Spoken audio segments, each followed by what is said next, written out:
नमस्कार, आभार, अभिनंदन।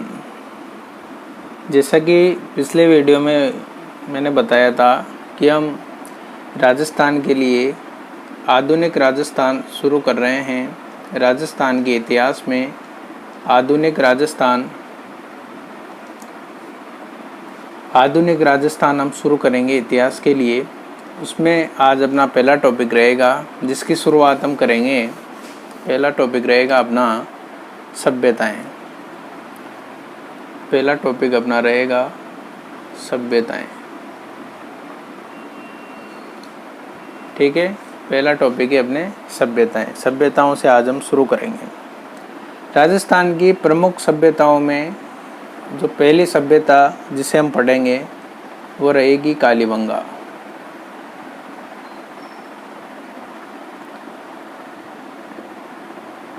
कालीबंगा सभ्यता। ठीक है, तो कालीबंगा सभ्यता के लिए जब हम कालीबंगा सभ्यता के बारे में जानकारी लेते हैं तो सबसे पहले हमें ये याद होना चाहिए कि कालीबंगा की खोज किसने की। तो कालीबंगा की खोज 1952 में किसके द्वारा की गई? अमलानंद घोष के द्वारा। अमलानंद घोष के द्वारा इसकी खोज की गई। कब की गई? 1952 ईस्वी में कालीबंगा की खोज की गई। खोज के बाद उत्खनन का कार्य किसके द्वारा किया गया? किसी भी सभ्यता को समझने के लिए सबसे पहले हमें उसकी खोज और उत्खनन के बारे में जानकारी होना आवश्यक है। तो खोज 1952 में अमलानंद घोष के द्वारा की गई और उत्खनन 1961 में बीबी लाल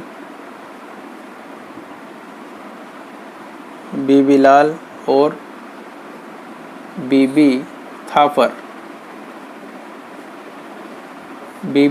बीबी थापर के माध्यम से किया गया। तो सबसे पहला क्वेश्चन आता है कि कालीबंगा की खोज कब की गई, किसके द्वारा की गई? तो 1952 में अमलानंद घोष के द्वारा और इसका उत्खनन 1961 में बीबी लाल और बीबी थापर के द्वारा की गई। जब हम खोज उत्खनन की जानकारी ले लेते हैं तो खोज उत्खनन के बाद ये वर्तमान में कौन सी जगह स्थित है? वर्तमान में इसकी अवस्थिति कहाँ पर है? वर्तमान में कौन सी जगह स्थित है? 3 पॉइंट। कोई सी भी सभ्यता शुरू करने से पहले हमें तीनों बातों के बारे में पता होना चाहिए। इसकी खोज किसके द्वारा की गई, उत्खनन कब हुआ और अवस्थिति। तो वर्तमान में हनुमानगढ़ जिले में गग्गड़ नदी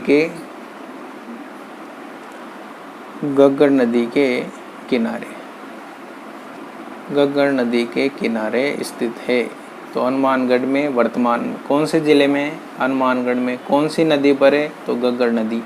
हनुमानगढ़ जिले की गग्गड़ नदी पर स्थित है। पहले यहाँ पर सरस्वती व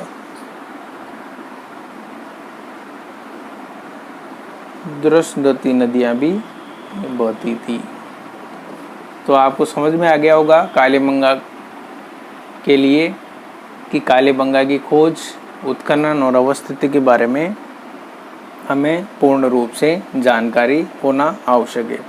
ठीक है, नेक्स्ट पढ़ते हैं हम कालीबंगा को और विस्तार से देखते हैं कि कालीबंगा जो सभ्यता है इसकी जानकारी कैसे प्राप्त हुई। तो जो कालीबंगा सभ्यता है, कालीबंगा को हम सरस्वती सभ्यता के नाम से भी जानते हैं। कालीबंगा को हम सरस्वती सभ्यता के नाम से भी जानते हैं।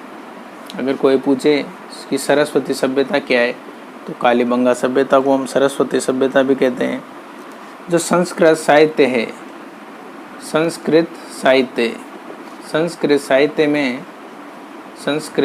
साहित्य में कालीबंगा को संस्कृत साहित्य में कालीबंगा को बहुधान्य कटक के नाम से जाना गया है। बहुधान्य कटक। तो कालीबंगा को जैसे क्वेश्चन पूछ लिया कि कालीबंगा को संस्कृत साहित्य में किस नाम से जाना जाता है, तो आप क्या जवाब दोगे? बहुधान्य कटक। यहाँ पर इसका नाम कालीबंगा कैसे रखा गया?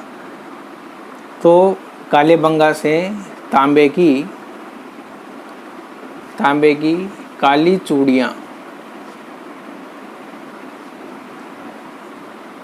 काली चूड़ियाँ मिलने के कारण इसका नाम कालीबंगा कहा गया।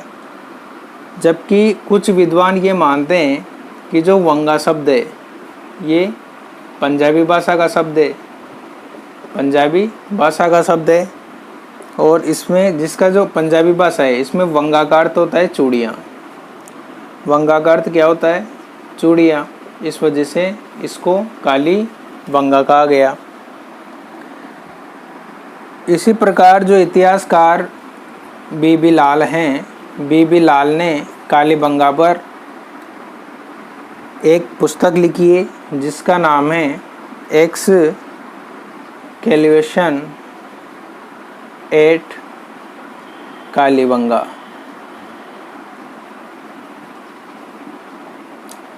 Excavation at Kalibangan.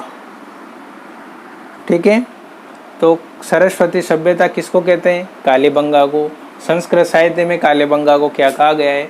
बहुधान्य कटक कहा गया है। तांबे की काली चूड़ियाँ मिलने के कारण इसे कालीबंगा कहा गया। कुछ विद्वान मानते हैं कि वंगा शब्द जो पंजाबी भाषा का है तो उसमें वंगा को चूड़ियाँ कहते हैं, इस वजह से इसे कालीबंगा कहा गया। बीबी लाल ने कालीबंगा पर एक्सकैवेशन एट कालीबंगा नामक पुस्तक भी इस पर लिखी है। इसके बाद नेक्स्ट आता है अपने जैसे कालीबंगा सभ्यताओं के बारे में सामान्य जानकारी को अगर हम आगे बढ़ाएं तो कालीबंगा से प्राग हड़प्पा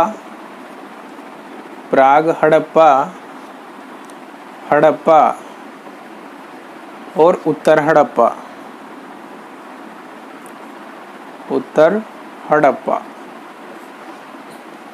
कालीबंगा से प्राग हड़प्पा और उत्तर हड़प्पा तीनों कालों के साक्ष्य मिले हैं। इतिहासकार इम्पोर्टेंट क्वेश्चन है कि इतिहासकार जो है दशरथ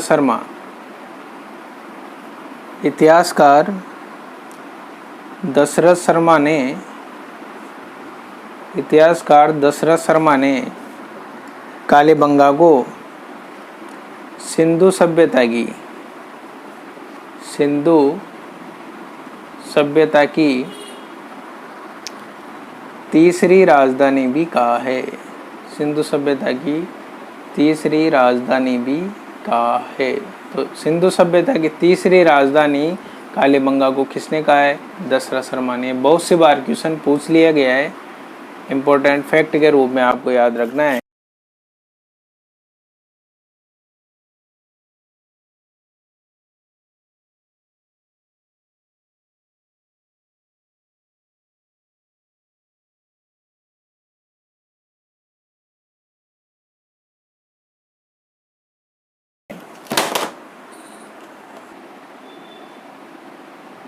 तो सिंधु सभ्यता की तीसरी राजधानी कालीबंगा को दशरथ शर्मा ने कहा है। अब कालीबंगा से क्या क्या साक्ष्य प्राप्त हुए हैं उसके बारे में जानकारी लेते हैं, जहाँ से क्वेश्चन पुटअप होता है। तो कालीबंगा से क्या क्या साक्ष्य मिले हैं, कौन कौन सी वस्तुएं प्राप्त हुई है? तो सबसे पहला है प्राचीन जुते हुए खेत के साक्ष्य। प्राचीनतम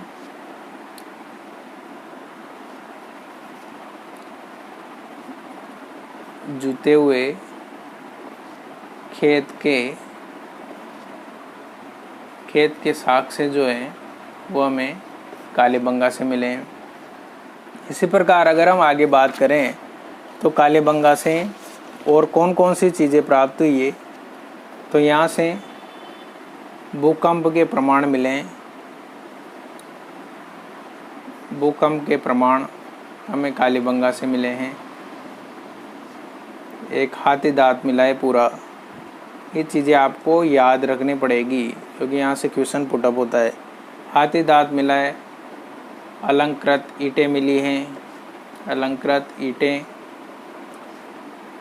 नेक्स्ट है लकड़ी की नालियाँ प्राप्त हुई है, लकड़ी की नालियाँ, लकड़ी की नालियाँ प्राप्त हुई है यहाँ से। एक साथ खेत पर 2 फसलें उगाने का ग्रिड सिस्टम भी प्राप्त हुआ है। कहाँ से? कालीबंगा से। 7 हवन कुंड प्राप्त हुए हैं, 7 हवन कुंड या अग्निकुंड प्राप्त हुए हैं। हवन कुंड को अपन अग्निकुंड भी कह सकते हैं। 7 हवन कुंड या अग्निकुंड प्राप्त हुए हैं, जिसमें पशु बलि के बारे में भी दिया गया है। दुर्ग के रूप में बसा हुआ है, जिसमें 2 टीले, दुर्ग है जिसे 2 भागों में बांटा गया है। ये भी जानकारी हमें कालीबंगा सभ्यता के बारे में मिलती है।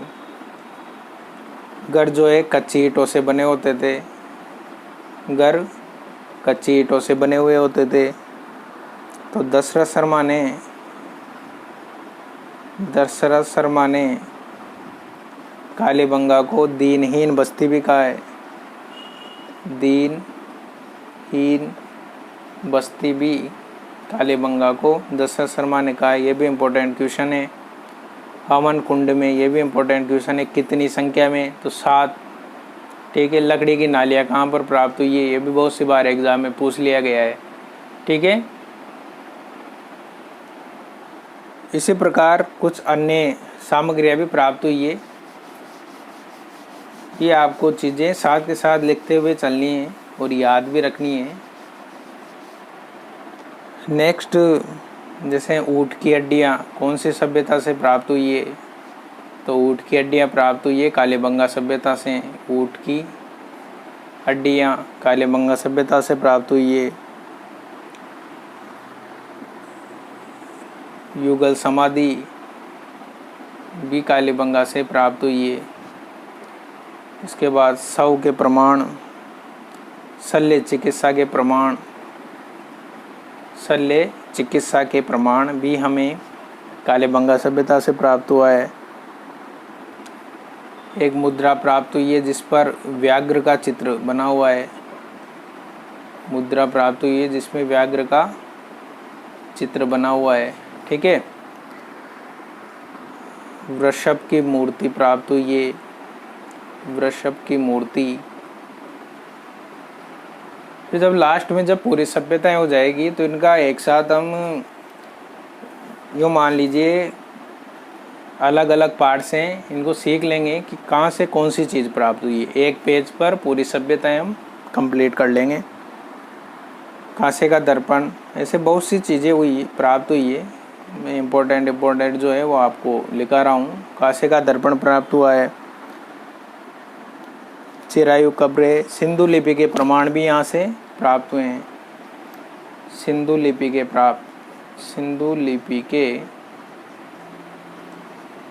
के प्रमाण भी यहाँ से प्राप्त हुए हैं। एक पल्लड़ वाले किवाड़, एक पल्ले वाले किवाड़,